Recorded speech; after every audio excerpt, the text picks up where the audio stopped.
We have arrived in Juneau, and it's raining. It's gonna be a fun day no matter what.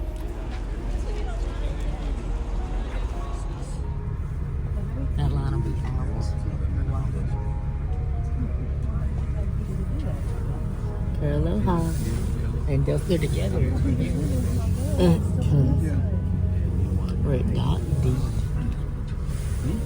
Okay, wonderful. Now that we are headed, the first thing I typically like to do with you folks is hear where you're from. Now this is going to be a little tricky because once again, it's kind of hard for me to hear you folks upstairs. And for those of you down here, you're kind of far behind me. But if you're down here, yell on up the state or the country that you're visiting us from today. And when I repeat it, if you're from the same place and you're upstairs, stomp your feet. So down here, where are y'all from? California. Okay, any Californians upstairs? Ooh, okay. What else do we got? Texas. Ooh, okay. Yeah. Okay, what else? Ohio. Oh, sorry, you're alone, folks. Oh, never mind, there is someone up there. Okay, what else? Oh, is that everybody downstairs? Okay, I'm gonna shoot out some. Do we have any Canadians upstairs? No. That's actually very surprising. What about Arizona? Wow, I'm really not being good at the guessing game today. Okay, well, I'm not gonna try anymore because I'm just gonna start looking stupid. So when you're getting out of my bus, feel free to tell me where you're from. I love hearing where you folks are coming from. Now, my next question, this one is more important. If this is your first time visiting us here in Juneau, hoot and holler, stomp your feet, make some noise. Okay. Now what about you folks who have been here before? Oh, we've got a couple. Okay. Well, folks, whether this is your first time here with us or whether you've been here before, welcome. We're super excited to have you here in Juneau with us today. And to kind of get things started, first things first, you've got to know, I'm sure you already do, but just in case you don't, we are in fact the state capital city of Alaska. Now, that being said, we are a rather unique state capital in a couple different ways. The first of which being that we are the smallest state capital city in terms of population. The population of Juneau sits at about 32,000 people. But that number changes quite a bit depending on the time of year. In the winter, it's a lot smaller. Now, while we're the smallest state capital city in terms of population, we are the largest in terms of geographics. The city itself is about 3,200 square miles. So we're very large, there's just not many of us who live here. Now folks, if we take a look out here to the right-hand side of the road, look up the street, look for a big brown building with lots of windows and two flags on top. That building is the state capitol building. Oh. And I am very pleased to tell you that that building has in fact been voted as the 49th most beautiful state capitol building in the U.S. For consecutive years, we are the second ugliest. We are beating North Dakota, however. So we've got it on North Dakota. I wish I could tell you folks that that building was built to be something else and then was later turned into the state capitol building, but that's not the case. It was built with all intents and purposes of being a state capitol building, and it's just nothing all too special. There are a couple marble Romanesque pillars at the front that we just couldn't see here from the road, so that makes it a little bit better, but it's kind of interesting. Now, again, we're a pretty unique state capital city. We are not one of the largest cities here in Alaska. We're actually one of the smaller ones. So it doesn't all the time make much sense why we're the state capital. Now folks, I've got a bit of an accent. I say crick. Most people say creek, but for today it's going to be a crick. And as that name implies, that is where gold was first found here in the city of Juneau. And the discovery of that gold is primarily responsible by 3 men, all of whom are featured over here to the left on that red Juneau Hotel. If you look in line with the second set of windows from the top, there's what I like to call Juneau's Mount Rushmore. We can see it right there to the left. Instead of 4 faces, our Mount Rushmore's only got 3, and it's just a tad bit. But our 3 faces, the first 2 are named Joe Juneau and Richard Harris. Now, Joe Juneau and Richard Harris had come here to the city of Juneau in search of gold. The gold rushes were happening down south, and they came up here to see if they could find anything. Well, they were looking around, and unfortunately, they couldn't find anything, so they talked to our 3rd man. Now, that 3rd man's name was Chief Cowie. And Chief Cowie led them back there to Gold Creek. He led them up to the mountain, along the creek bed, and they came into one of the largest gold veins in North America. Billions of dollars of gold has come out of this area. Now, the discovery of gold there led them to looking in other places, specifically this mountain out here to the right. This is called Mount Juneau, and the one behind it, it was the one that was directly across from your cruise ship, that is called Mount Roberts. And they found that mixed into the dirt of Mount Juneau and Mount Roberts, there was a lot of gold and a lot of silver. So they started mining it, and they tunneled throughout those mountains. In those 2 mountains, there's more mileage of tunnel than there is road in the entire city of Juneau. And some of those tunnels are large enough to fit your entire cruise ship. They would pull out the dirt, and they pull out all the rocks and whatnot. They'd filter through it, and they would keep the gold and the silver and anything else that they wanted. Then they would discard what was left over into this bay over here on the left-hand side of the road. Now, this is called the Gastineau Channel. And as they dumped the leftover dirt into the channel, it built up, and then eventually it laid the foundation for our city here. At that point in time, that downtown area where your ship was ported, where all of the stores were, that didn't exist. The channel came all the way up to the base of the mountain. But as that dirt piled up, again, it laid the foundation for our city. Now, the interesting thing there is the technology back in the day was obviously less advanced than it is today. And while they got a great deal of gold and silver out of the dirt, they missed a lot as well. And it got dumped into the channel along with everything else.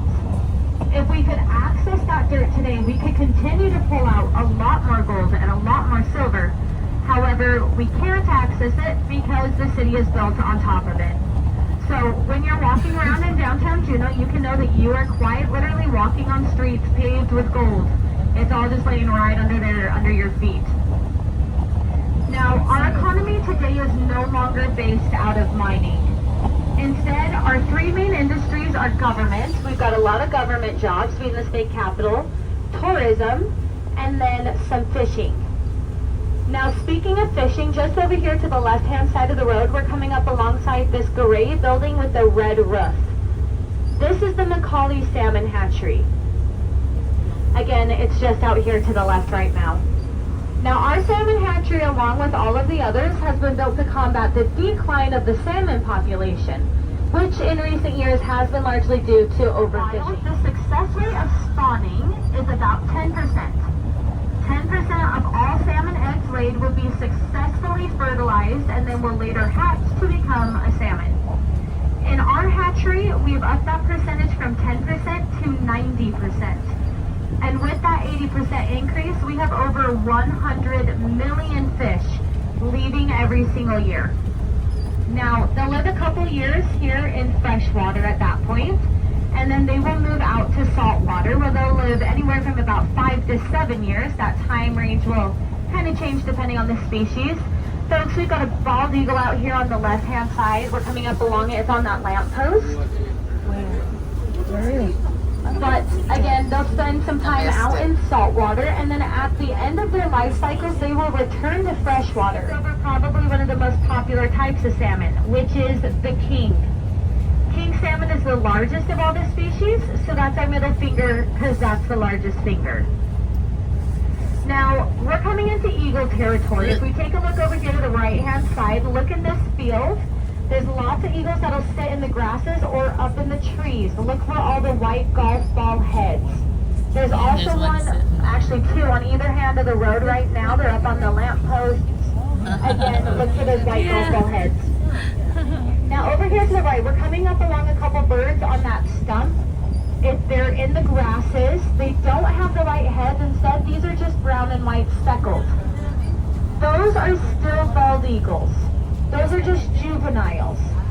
It takes a bald eagle about 5 years to reach maturity, and just like with people, baldness comes with age.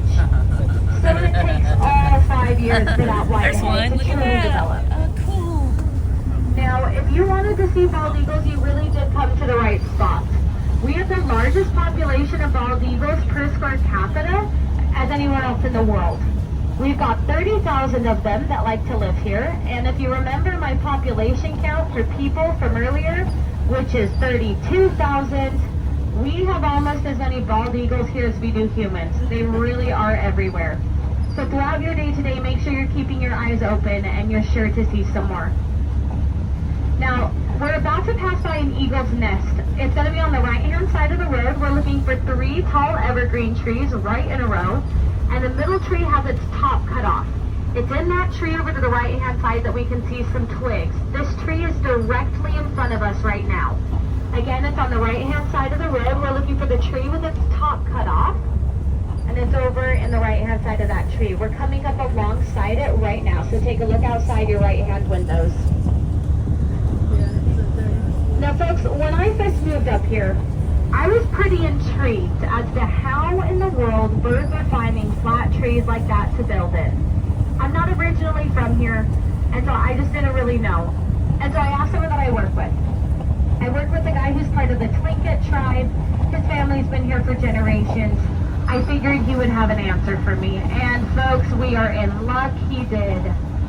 It turns out that eagles and beavers actually have a little bit of a symbiotic relationship.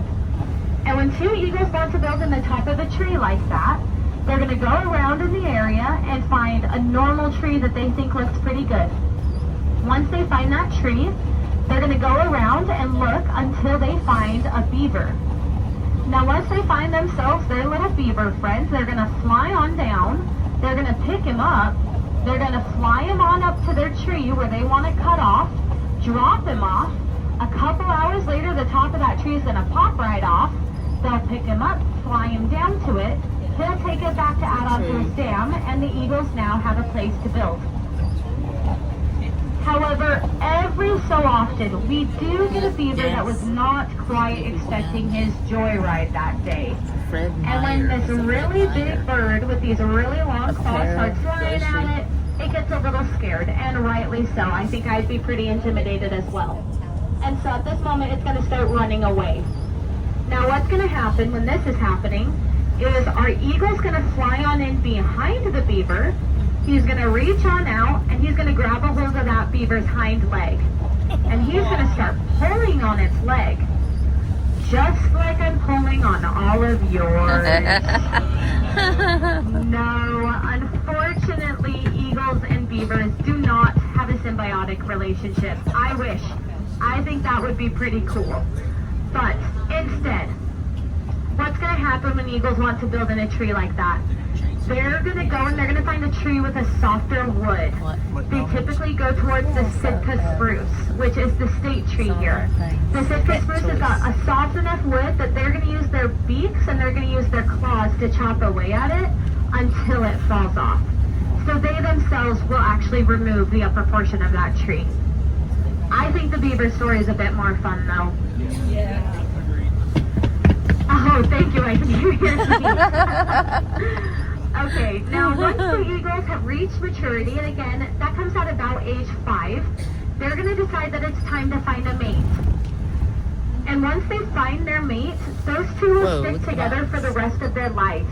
Eagles do, in fact, mate for life. Now, that being said, there is a slightly different story in terms of death, depending on which of the two die first. If the female eagle dies first, oftentimes that male will become so grief-ridden that he will completely stop eating, and he will follow suit about a week later. Aw. He just decides that it isn't worth living if she's not there, which is tragically romantic. However, on the flip end, if our male dies first, sometimes that female will have a new boyfriend about a day later. She is just a little bit more fickle. But again, for the most part, they do typically mate for life. And not only do they mate for life, but once they build a nest, that is where they stay. They really do put down deep roots. And every year, they will just add on to that nest. Now this means that we have some nests on record that are 9 by 6 feet and a couple hundred pounds. Wow. So they can become extremely, extremely massive. And that female will lay eggs about 2 a year, up until the year that she dies. Sometimes they lay 1, rarely they lay 3, it can happen. But for the most part, they're laying about 2 eggs a year. And once again, a female can lay up until the year that she dies. So say she lives to be about 20, which is a pretty typical age range for an eagle. That's 15 years of egg laying. Those 2 birds can raise about 30 chicks. Again, 20 is a pretty safe bet for an eagle to live. 12 to 20 is kind of what we usually say, but they can be up to 35. So there's a pretty large margin of error there. Now, moving on from eagles, I'm going to have us start paying attention over here to the right-hand side of the road. As soon as we come up here to this roundabout, we're going to see a church. We're seeing the sign for it right now. It's the Church of Christ over here to the right. It's that varnish-looking building back there. As we come down this road, if you keep your eyes out, you are going to see a lot of different churches. It kind of seems like we've got a church on every corner here. They come in every shape and size. Some look like bars. Others do look like a stereotypical church. And they come from every denomination. Now, folks, I can tell you the exact number of churches we have here in this city. And that number for all 32,000 of us is a whopping 47. There are 47 different churches here. Now, on a flip end, I can also tell you how many bars we've got here. And believe it or not, that number is the exact same. It is also 47. We have the same amount of bars and churches here in this city. Now, the reason for that, back when this city was a mining city, we had bars popping up left and right. They were being built for all the miners to go hang out at after work. And after this went on for long enough, there was a different demographic of the population who decided it was time to level the playing fields. So they caused enough of a stir that a law was passed that for every bar built, there had to be a church. This law is still in effect today. We had a bar come through here just a couple years ago wanting to build who could not, because they couldn't find a church that was willing to build as well. We've got another one of these churches over here to the left. It's this red building with that satellite dish. There's a cross up on the top. I personally keep waiting for the day that a bar comes through saying that they're open on Sundays for services, because I'm interested to see if the city would kind of let them function as both. But that hasn't quite happened yet. For all intents and purposes, there will be the same amount of bars and churches here in the city of Juneau. The folks here like to say that whether it's in the bar or in the church on Sunday, the people of Juneau are always getting their spirit. Now, we are coming, actually, before I move on, we've got some more churches over here to the right. If you haven't had your fill, we're going to drive by about 3 right now, and then in a moment there's going to be one on the left hand. Now, we're coming up within just a couple minutes of our glacier. So we're going to go over just a couple guidelines. First off, this is a national forest, and so there is a lot of wildlife that can be here, including bears. So just Bear 101, we've got mainly black bears here. And so, do we touch the big fuzzy bears? No. No. Do we feed the big fuzzy bears? No. No. So speaking of feeding them, when you're out walking around today, we do ask that you do not eat any food or drink any flavored beverage. Water is fine, but we ask that you leave all food and all flavored beverages in your backpacks or in your pockets. We're not trying to bring bears onto these walking paths. Now, we are entering into the Tongass National Forest right now. This is the largest national forest in North America. Have you folks been to Ketchikan yet? No. Yes, no? No. No, are you headed to Ketchikan? Yes. Yes, okay. When you're in Ketchikan, you will still be inside the Tongass National Forest. That's how large this place is. Being, once again, a national forest, we do have a lot of wildlife. I personally recommend looking out for my favorite, which is the porcupine. We've got a lot of porcupine here, and folks, funny thing about them, they have a really nasty habit of climbing trees. They really like to climb trees. However, for the life of me, I cannot figure out why. Because they're absolutely horrible at it. And they're notorious for falling out of trees. Oh no. So when you're walking around here today, make sure that you're looking up, because you do not want to walk under a tree that has a porcupine in it who might fall on you. And that is true. This is not another eagle beaver story. That is a true fact. Over here to the left, we're getting a sneak peek of our glacier. There it is. Wow. Now, folks, again, you've got an hour and a half here. It's actually going to be just a little bit more. I'm going to be picking you folks up at, let me check my time, 10:15. Now, that time is a hard, fast time. I'm running multiples of these today. As soon as I drop you off, I'm going back to pick up another group, which means if you're not here on time, I do have to leave you. Now, don't be too scared. There's lots of these buses coming in and out. You can catch a bus back to your ship, but you will miss the tram portion of your excursion today. So please, please be watching your clocks. Please be back here at 10:15, because if you are not here, unfortunately, I have to leave you behind. Now, again, that hour and a half, it's almost going to be about an hour and 40 minutes by the time we get off. That's a good amount of time to do a few different things. And I've got two main recommendations. They're two walking paths. One of them is called Nugget Falls. Nugget Falls is an absolutely gorgeous waterfall we have out here. It is stunning. It's my favorite one in all of Juneau. And it is a relatively easy walk. It's pretty flat. It's not paved. It is dirt. But it does take about 45 minutes round trip. So if you decide to do that, I do recommend taking that trip first. My one disclosure with Nugget Falls is that you can't see the waterfall you cannot see the glacier from the waterfall. So if you want the best place to see the glacier, I recommend a trail called Photo Point. Now, Photo Point is only about 10 minutes round trip, and it is the best place to see our glacier. Now, both of those are going to be located up this path on our right. If you just follow it up, keep walking down, you will see signs to both Nugget Falls and Photo Point. The glacier. Now, just up ahead of us, there's that little shack. On that whiteboard, I'm going to be putting my bus number, which is 1279, my name, which is Micaiah.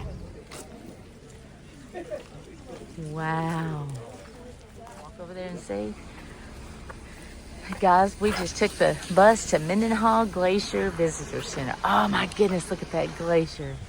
That's neat. That is so neat. I didn't know we'd get to see it this well. Yeah, that one over there, you walk up to where it's frozen at the bottom.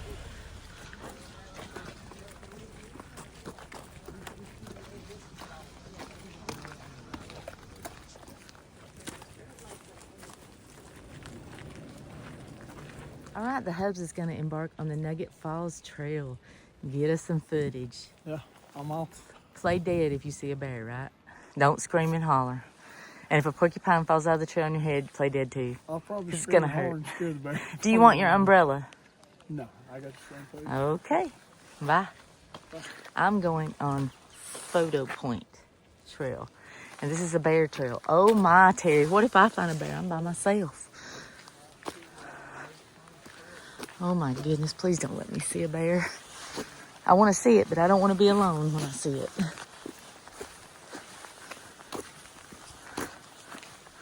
All right, let's walk the Photo Point Trail.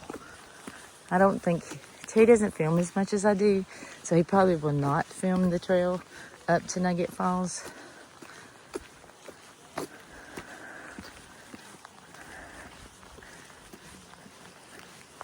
at this rock. There's my friends from Washington.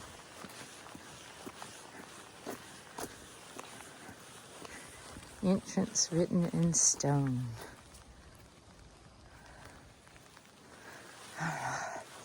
Oh my goodness. Look at that glacier. Absolutely gorgeous. Wow. Amazing.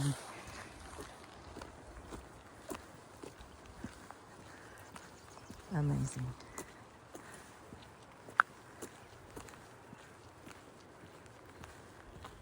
Yeah. Boy, listen at the sound of that falls. It's peaceful from here.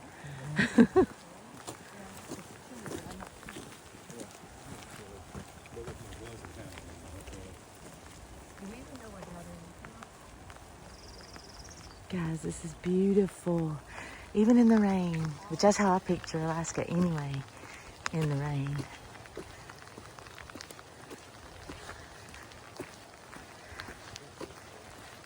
Oh my goodness.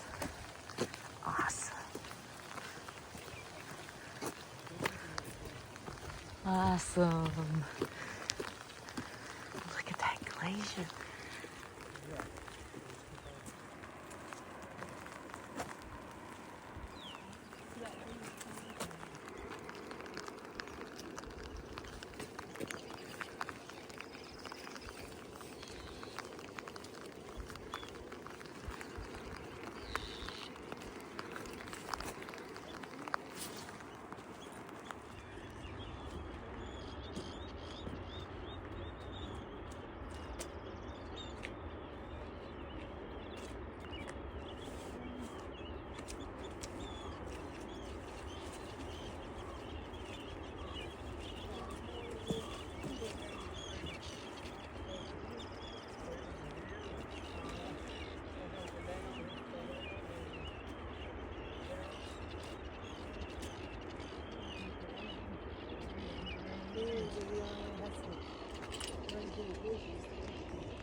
There we go.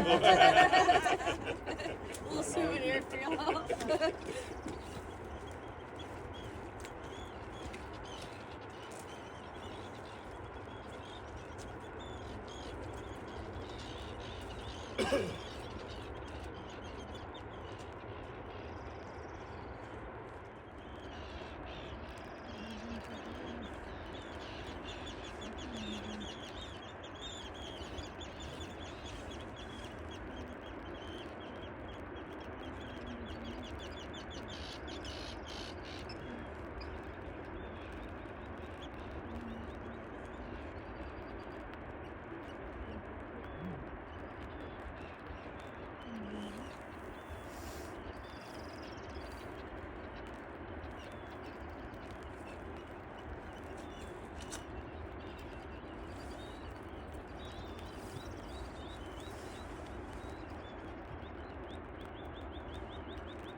GoPro, take picture.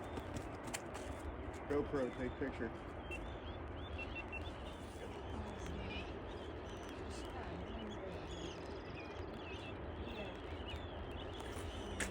There you go. Was that awesome or what? Rain and all. I hope he's getting some good shots. Thanks for watching. I hope you're having a wonderful day. Don't forget to share your smile. I'll see you later. I'm singing it in the rain. Just singing in the rain. What a glorious day. Say. back to the visitor center.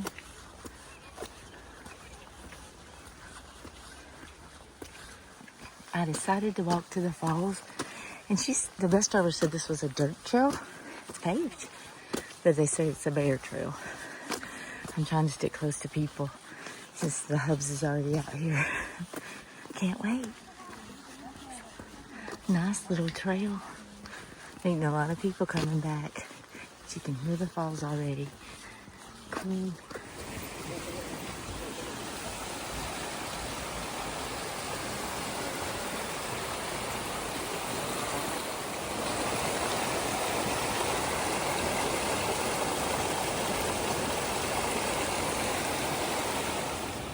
Where do I go? I hear it.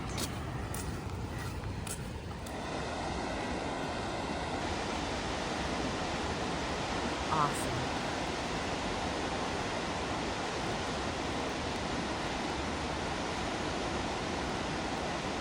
I'm running short on time or I would walk out there.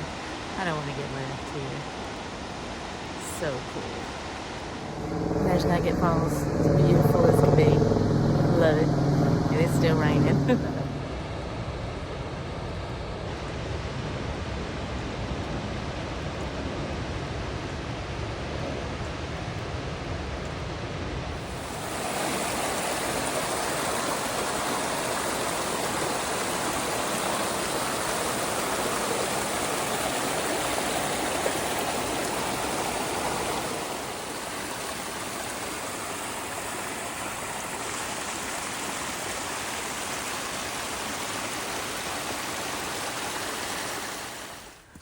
I've somehow ended up by myself again on this trail.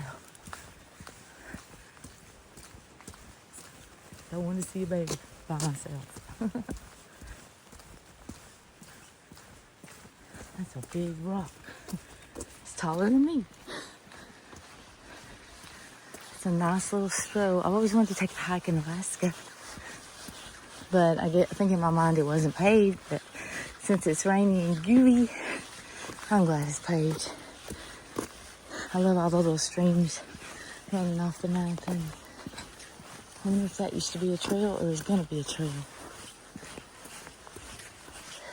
I hope the hubs made it to the point, the lookout point.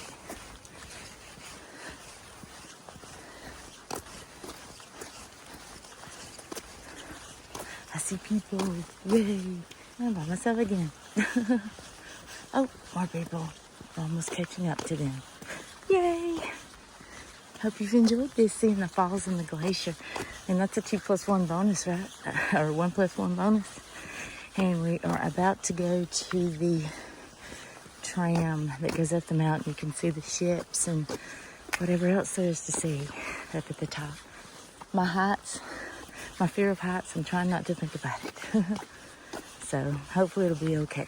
I keep hearing something, skidding around with the leaves and all that.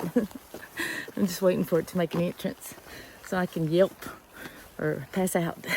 I hear the helicopter that lands on the glacier. That's so neat. It is like $500 a person to take a helicopter to land on a glacier. There are signs posted everywhere that this is a bear trail, and they say the only thing you can take on it is water. No flavored drinks, no snacks. I guess they have a nose that knows.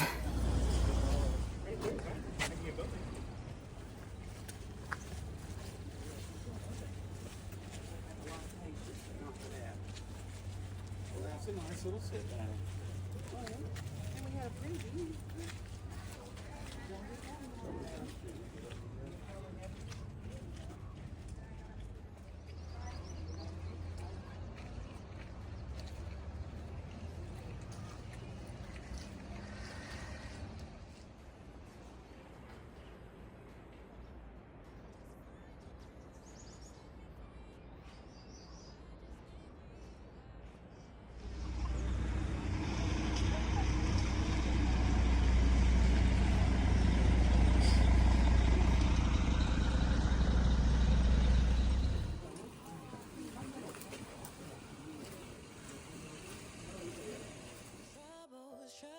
Nice little fact about our glacier here.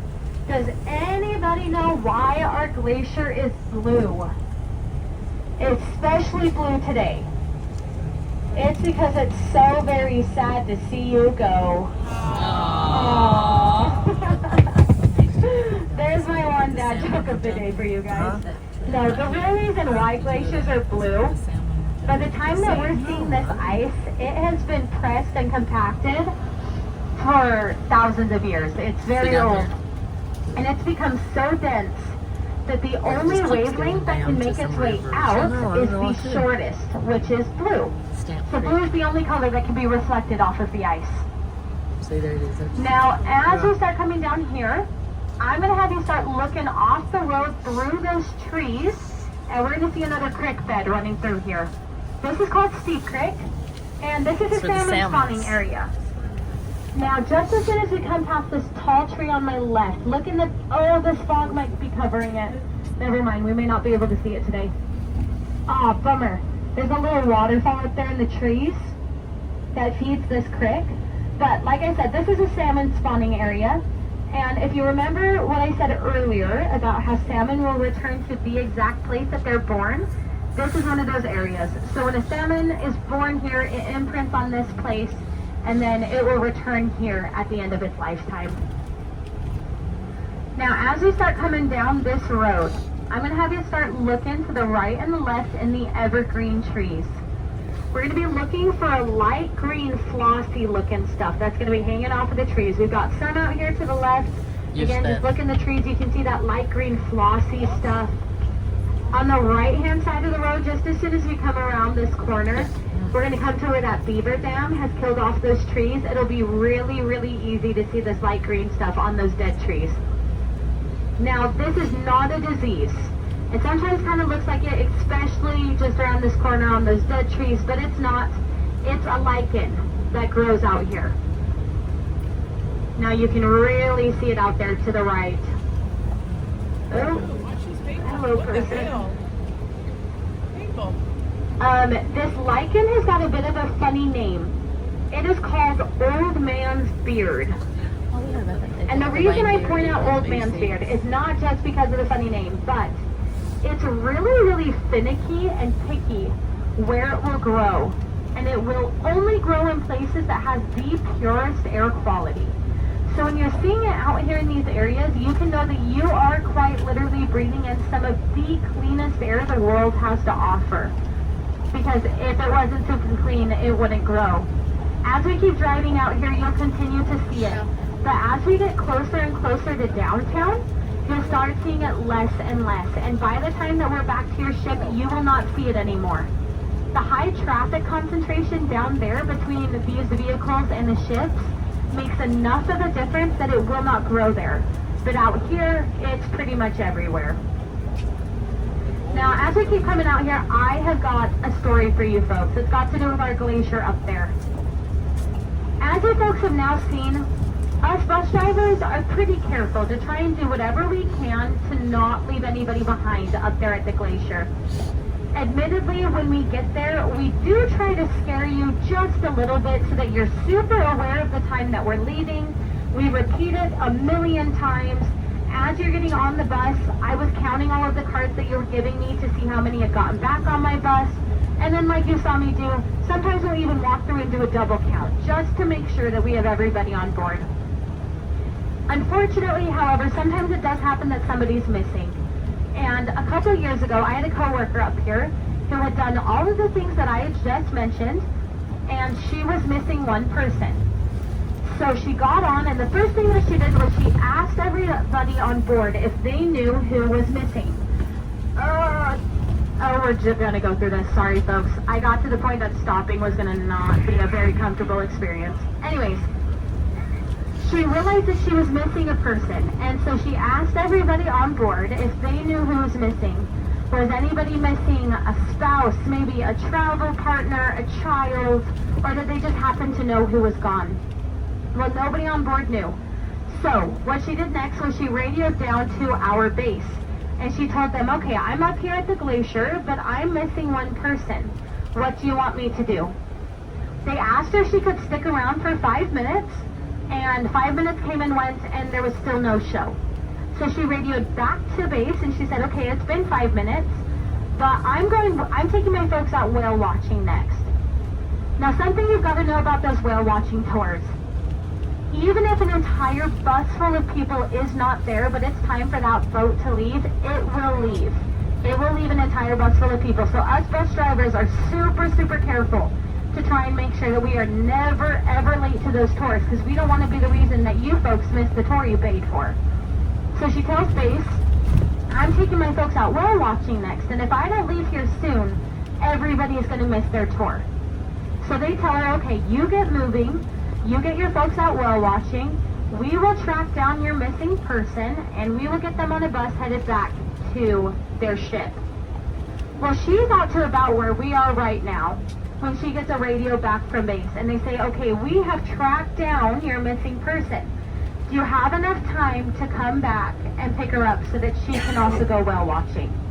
Well, our bus driver looks at a clock. She's got just enough time. I would love to say that she flipped the UE, but these buses don't really flip UEs. So she came down here to that roundabout. She took it all the way around, and she went back up to the glacier.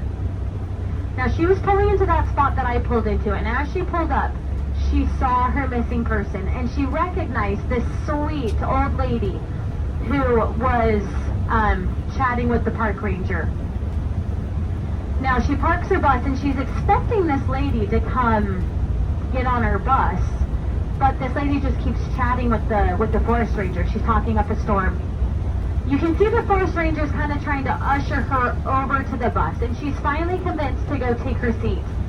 Now she comes and she gets on the bus, and she makes her way just a couple feet in when she just then starts chatting with the bus driver. She's talking about Nugget Falls and Photo Point and all these amazing things that she saw. And she's so excited as she just isn't quite getting the memo that they're late, really late, and they really need to get moving. Well, she's finally convinced to go take her seat, and she makes her way back on through the bus to where she goes and she sits down next to her husband. Now, if you remember, the first thing our bus driver did when she realized that she was missing a person was she asked everybody on board if they knew who was missing. And this husband had not said a word. That, I get you, baby. So everybody on the bus is just a little confused as to why in the world he hadn't said anything. But they got moving. They made it out to the whales. They made it on time. Nobody missed their tour that day. And as this sweet lady gets off, she beelines it to the nearest naturalist. And she just starts chatting their ear off. Well, she's followed off the bus by her husband. Now, this is a very soft-spoken, gentle, quiet man. And he comes up to our bus driver, and he holds out his hand for a handshake. Well, in that handshake, he has snuck a $20 bill. And he goes, thanks for the most peaceful 20 minutes of my entire vacation. I could not believe my ears when my coworker told me that one. Thankfully, all of your family wanted you back today. We did not leave anybody behind. But I guess if you're really trying to shake them, you can just leave them up there at the glacier. Now, as we start coming out here, we're about to come up on one of Juneau's most important buildings. If someone were to create, you know, one of those postcards or puzzles that have all of the key buildings in the city, this building would be on it. We'd have the state capitol building, we'd have a couple of the others, and then this one. Now, we're going to see this building just as soon as these trees over here to the right let up. And folks, I am, in fact, talking about our very own local McDonald's. And that sounds silly, I know, but it is the truth. This McDonald's is just over here to the right. We're starting to see the cars in the drive-thru right here. It's this big brown building over on the right-hand side. Now again, I know that sounds super silly, but this is one of the most important buildings. McDonald's was the very first chain restaurant to make it here to the city of Juneau. So the opening day was a really, really big deal. And if you wanted to come here and you wanted to get a Big Mac, maybe some chicken nuggets, you'd pull up. And you would see a line like this one that not only went through the entire drive-thru, It wrapped around the complex. It popped over there to that complex across the road, went around it, came back to this road, and it went up this road for 2 whole miles. There was over a 2-mile long line that day to get a Big Mac. Now, as you can well imagine, McDonald's was not quite prepared for that many people. So they ran out of food by about midday. But that meant that they had to wait a week and a half for the next barge with more food to come in. So it was a very, very grand opening. However, it was a very short one. Now, if we were to jump over this complex on our right-hand side, we were to hop right over it, we would land smack dab on top of our airport. Now, we do have an airport here. It's a pretty small airport. There's about 4 terminals. Whoa, look at the helicopters Security in will a take you row. all of about 15 minutes to 3 get of through max.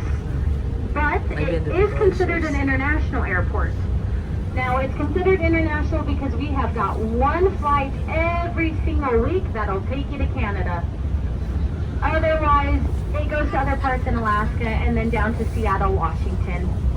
Now, just as we come past this tree line on our right, if you look past those mounds of dirt, you're going to be able to see the end of our airstrip. There's a couple private planes parked right there.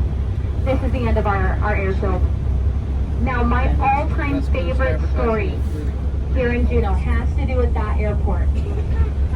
We had an Alaska Airlines 737 flight that had just parked here in the city of Juneau, had disembarked all of their passengers, and was about to fly an empty plane up to Anchorage, Alaska, where they were going to pick up some more folks. Now, a 737 is a pretty large commercial plane. And as our pilot gets a couple, like 100 yards or so up in the air, he all of a sudden finds himself face to face, eye to eye, with a big old bald eagle carrying a massive king salmon. Now, if you remember from my little finger trick, the king salmon is the middle finger because it's the largest of all the species. And this was a really, really big one. So this is a very large fish. And in this moment, our bald eagle had a little bit of a decision that he then had to make. He had to decide if he was going to keep a hold of that salmon and be weighed down by it, possibly to the point where he may not make it out of the way of its plane, or he could drop dinner and be fast enough to get out of the way. Now, folks, I am happy to report that on that day, we had a smart bird on our hands, and he chose the latter option. He decided to drop that fish, and he made it away unscathed. However, the same cannot quite be said for that salmon. In dropping the fish, it sent it on a one-way direct flight straight into our pilot's windshield. Oh no. So this fish smacks on the windshield and then it goes sliding off. And our pilot looks over at our co-pilot with these really big wide eyes and goes, "Was that what I think that just was?" To which the co-pilot answers, "Yep, you better call it in." Because if you know much about flying, you know that any sort of collision has to automatically be reported. So our pilot gets on his radio and he radios down to the airport and he goes, "Well, folks, I've just had a midair collision with a fish." To which the folks back at the airport didn't really know what to do with that, so they called him back down. They checked out the plane. It was fine. All that was left behind was some scales and a lot of sushi. But he was able to keep going up to Anchorage. Now, before I continue, we're back to Eagle territory. There's several sitting on the lampposts all down this lane. And then look out here on the field to the left. Look in the tops of the trees and sitting in the grasses. This is where they like to hang out. Cool. But, again, this plane was fine. It kept moving over to Anchorage. But Alaska Airlines liked this story so much that they decided to rename that 737 flight. And they decided to call it the Salmon 30 Salmon. And they gave it a new paint job. They painted a big old king salmon along the side of it. Now, the Salmon 30 Salmon flew in the Alaska Airlines fleet for years, just up until about 2 summers ago, where it retired here at the Juneau International Airport. But the story doesn't even end there. Alaska Airlines was so sad to see the Salmon 30 Salmon go that they decided to make a 2.0.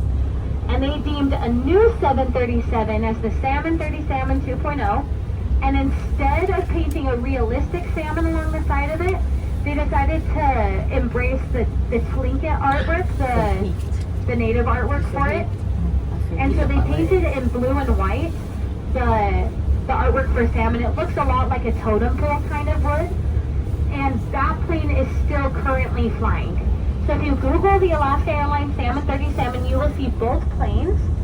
But our Salmon 30 Salmon out of yours truly, the Juneau International Airport, is the one and only plane on record in history for having a midair collision with a fish. Now folks, if we take a look over here to the right-hand side of the road, we're driving up along this channel. This is the Gastineau Channel. Now this is the same channel that you folks came in on, and it's the same one that you'll go out on, and it has got a little bit of a claim to fame. And that is that it is the channel with the most variance in tide in all of Southeast Alaska, meaning its tide changes more dramatically than any other. This morning when I drove through here, I could walk across to the land over there, and now you don't see any dirt. From its lowest to its highest point, it changes about 11 feet, which may not seem like a ton, but when you think about just how much water is sitting here between us and that island over there, and just how tall 11 feet is, it really is a significant amount of water. And that changes depending on the time of day and then the time of year. Now, if we were to jump over the channel, we would land on that landmass over there, which is called Douglas Island. Now, Douglas Island is one of our main residential areas here in the city of Juneau, as you're seeing from the houses that are lining that coast, and then as we just come around this corner, you'll be able to see even more. On the backside of the mountains over there, they're kind of covered in fog right now, so you can't see how big they are, but there is a ski resort. Right now it's functioning as a zip line resort, but that over there is Douglas Island. Now, before I continue, we're coming back to the Macaulay Salmon Hatchery. So if you weren't able to see that, it's out here to the right-hand side, this gray building with the red roof. Take a special look at those totem poles that are out front. I recently learned that all of the totem poles that we've got here in Juneau have been made by the tribe, so whether here or in the surrounding cities. So all of them are authentic. And I also learned that in each tribe, there's only one person who is responsible for making totem poles. Only one person can do it, and so they're not made very quickly. But all of the ones that you'll see here in the city of Juneau have been crafted by either our tribes here or the ones in the surrounding cities. Now, just up ahead of us, we're starting to catch sight of a bridge. As we get closer, we'll be able to see it a lot easier. For those of you who are down here on my bottom level, you're not really going to be able to see it right now. Once we get a little closer, be looking out your right-hand side windows, and you'll be able to start seeing that bridge. Now, this bridge has got a bit of a funny story when it comes to getting its name. It's a bridge that connects us to Douglas Island, and when it was made, there was a big debate over what to call it. Because the folks here in Juneau wanted to call it the Juneau-Douglas Bridge, but the people over on Douglas wanted to call it the Douglas-Juneau Bridge. And they just couldn't quite come to an agreement. So instead, they decided to come up with their very own original name. And the official name of that bridge is quite literally, quote, unquote, the bridge. It is found on the map as the bridge. Now, it works because it is our one and only bridge here in the city of Juneau. You should be able to see it out to the right-hand side now, wherever you are on my bus. Now, this road that we're driving on, this is also our one and only major road we've got here. And while it does have the official name of Egan Drive, nobody calls it that. Everybody here calls it the road. So we've got the road and we've got the bridge. And the creek where they found gold, yep, that's Gold Creek. They like to be very frank with their names here. Now, over here to the left-hand side, I'm going to have you look at this grayish blue building with that tan ring and then the big red bear on top. This is the Juneau Douglas High School. This is one of 2 high schools that we've got here. The other one is located kind of out there by the glacier. Now, if we take a look over here to the right-hand side, this white building with the red and blue ring around the middle, this is a branch of our university. The rest of it also lies behind us by the glacier. Now over here to the left, we've got this blue and tan building.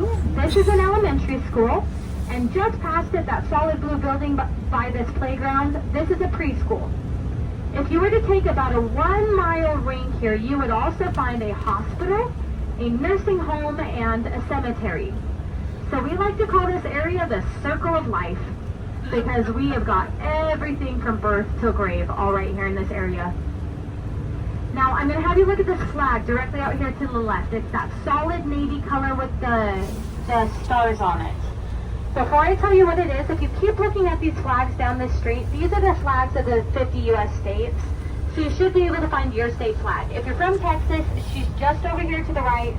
California and Arizona are around the corner over to the left. But if you just keep looking down the street, you should be able to find your state flag. If you're looking for some jewelry, there are over 50 stores here that will sell you a diamond. So you are well taken care of. Now, our tram is just over here to the right-hand side. So if you'll give me just a moment, I will stop the coach. I'm going to push a button that makes it, we call it kneeling. It'll make it get a little bit closer to the ground because it's a pretty big step. So give me just a moment. I'll do those things. And then as soon as I get off of the bus, you're welcome to follow me off. You'll just go right over here to the right-hand side.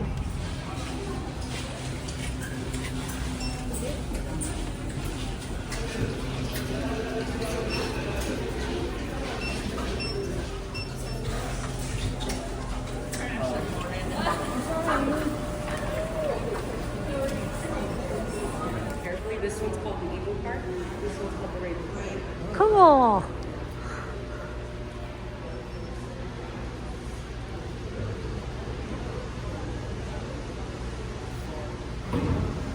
There they go. So we'll be getting in on this side. Yeah, it's cool.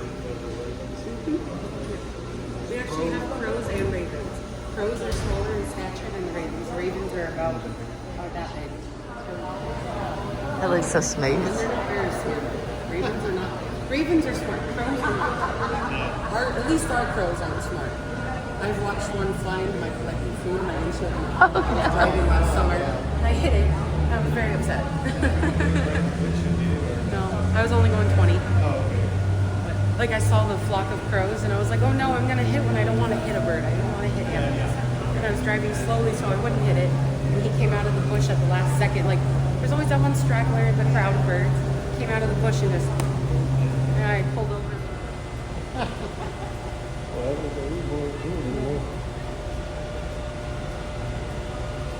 Oh, I thought it stopped. I just had to look up and it did something. Don't tell me that, dude. That's so cool.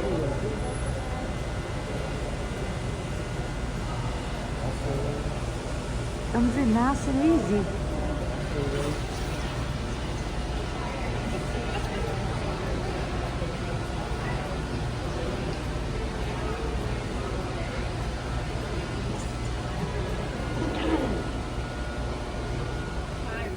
Oh yeah. First time to Alaska in general? Yes. Well, welcome, welcome. I really hope you guys have an experience. Sorry. Yeah, I don't know why I told him I was ready, but whatever. All right. Like I said, folks, I really hope you have an experience here or at another port that makes you want to come back and see us again in the future.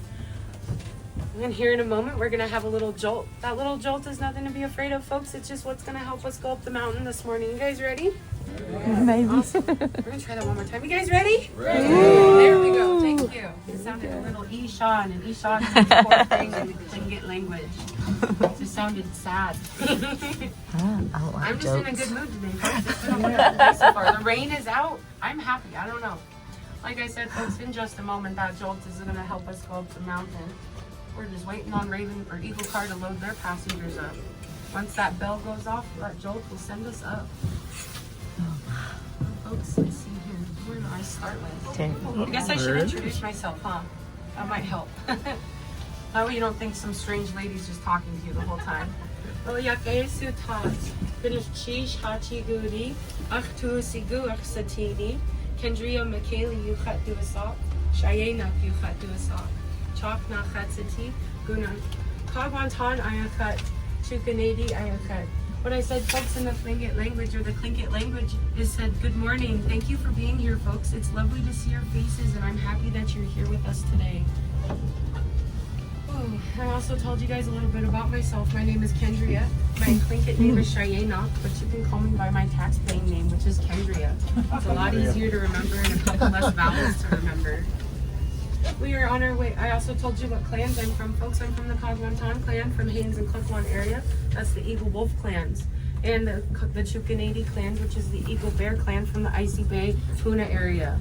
Or the Glacier Bay Puna area, sorry. Roberts has a total elevation of roughly 3,560 feet. I would measure it myself if I had a tape measure long enough, but I don't think the world makes one. I would really like to try sometime, though. Look at that, how pretty. Once we get up to the top, folks, we're going to be exiting off onto the Sky Bridge level. The Sky Bridge level has the gift shop and the Alaskan Native gift shop. You see the porcupines? Just keep in mind that those Eagles. Alaskan Native gift shop prices are going to be a little more expensive than the traditional gift shops because those are handmade goods and arts and crafts from local Alaskan artists, and that is how we pay our bills. And I say we because I am an artist and it's really hard. The word that I'm looking for is struggling artist. That's why I got a job here, because it's hard. It's really hard to pay your Hulu bills when you don't make enough money every month. And folks, once we on that lower level of the Sky Bridge, or on the Sha'ah Hit, which translates to English from Tlingit to the Mountain House. Once we get up top on that lower level, folks, is the Timberline Bar and Grill, which I believe is now switched over into lunchtime services. They have amazing, I was told yesterday, an eclectic menu of things. Look at this, burgers, we're above the clouds. seafood. They have crab meat nachos, crab cakes, burgers, chicken strips, quesadillas. I'm sure they even have salmon. I don't know. I never look at their menu. It's so large, I get overwhelmed. So go check them out, folks. Their food's really good. It smells delicious. All my coworkers eat it and I get jealous. On that same level, across the hall from the Timberline Bar and Grill, we have the Chilkat Theater. The Chilkat Theater plays a short 20 to 25-minute documentary about the Tlingit people. The Tlingit people, or the Tlingit people, are the indigenous people that have occupied this land for the last 12,000 plus years. And I myself am a proud enrolled member of the tribe. So go ahead and check that out, folks. It talks about post-colonization, pre-colonization, the Russian trade history, the Japanese trade history, and some of the war that we had with those two countries as well, and some of our traditional practices, which is such as my favorite, the marriage system. You're matching me today.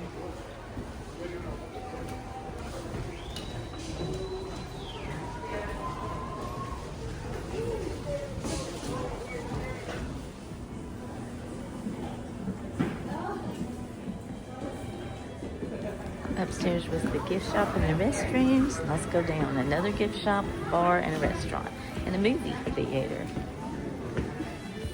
Wow. Up here at the tram station, look at this massive mountain. And it's still raining, but it's beautiful as can get out. Which this is how I pictured Alaska.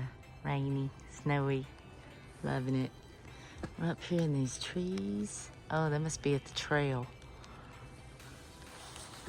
I wasn't scared. I don't know what's happening to my fear.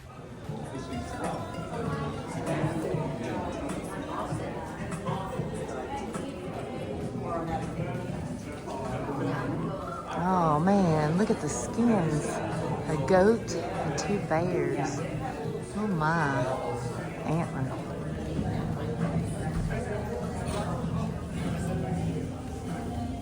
He's just hanging there. Oh my goodness.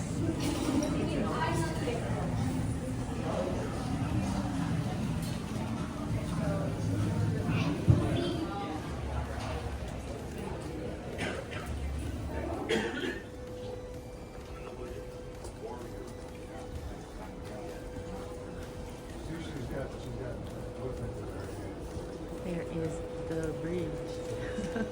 That's what they call it.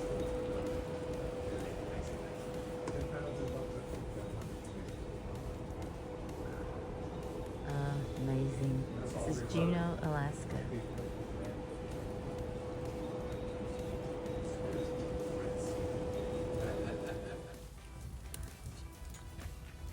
See that? Ain't that amazing? And there's snow. Do that.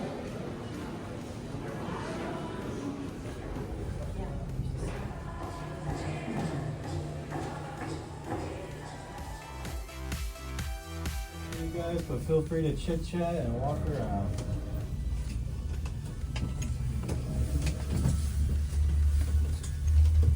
What was he telling? There were two distinct communities of Tlingit people that occupied this sector of southeast Alaska. The Aquan, or the Small Lake people, and Takuquan, or Geese Flood upriver people. Basically, the Ak people are from this side of the bridge, in the village site called Flounder I at never the did base get of me the a creek, thing of our and the shit. That's Taku when I was people gonna do it. are from the other side called You know, I'm Where on the the wrong Sun side Rays now, Touch so First, it's okay. and Spirit Helper. Historical Well, my sources ears. suggest some village sites on the Taku River and in the Juneau Douglas and Auk Bay areas had That been town's bigger than I inhabited thought it for was well gonna be. over 750 years. It does feel like we're going So the faster, Auk doesn't it? tribe and the Need Taku lane tribe back. have lived harmoniously and shared villages in this area for centuries. Chief Cowie was the leader of the Auk people when they occupied a village on Auk Bay, about 13 miles northwest of downtown Juneau. There were seasonal festivals associated with the harvest of herring during the big spawning tree. season. They then moved to another ears are still traditional Auk popping. village site, founded by Tlingit ancestors in the heart of downtown Juneau. Is known today as the Juneau Indian Village. Prospectors Hey, this one's Richard strong. Harris You know what? and Joe Juneau were sent to the Auk region by George Pills, it a businessman and mining engineer from Sitka. This is a lot. Oh, there's Trading town. much of their grub state for home brew, You they know? returned to Pills Not a empty-handed, but were promptly sent back to try again. That glacier waterfall. In 1880, Chief Cowie revealed to Juneau and Harris the presence of gold in Silver Bow's Basin Gold Creek, after which Juneau was founded in the same year. After the discovery of gold in the area, Harris and Juneau carried approximately 1,000 pounds of gold ore back to Sitka for their investor, this George side. Pills. The Juneau Right Gold over there. Rush of 1880 resulted in some of the largest gold mines in the world, including the Treadwell mines on Douglas Island. Mayflower Island, across from the Douglas Indian Village, was a traditional subsistence site, which yielded a once healthy herring run and spawn for tribal inhabitants. Tribal members They'd spent stand in the winters rain. at the Douglas Indian Village, while others built their homes in the I Juneau love these Indian massive Village. mountains. Traditional use campsites were I love located that south of little downtown dude. Juneau, on the shores of what is now Fane Road. There it is, Alaska shirt. Tribal members also spent summers at numerous fishing camps on the Taku River. The settlement founded by Juneau and Harris was originally called Harrisburg and later Rockwell. Miners often use both names in their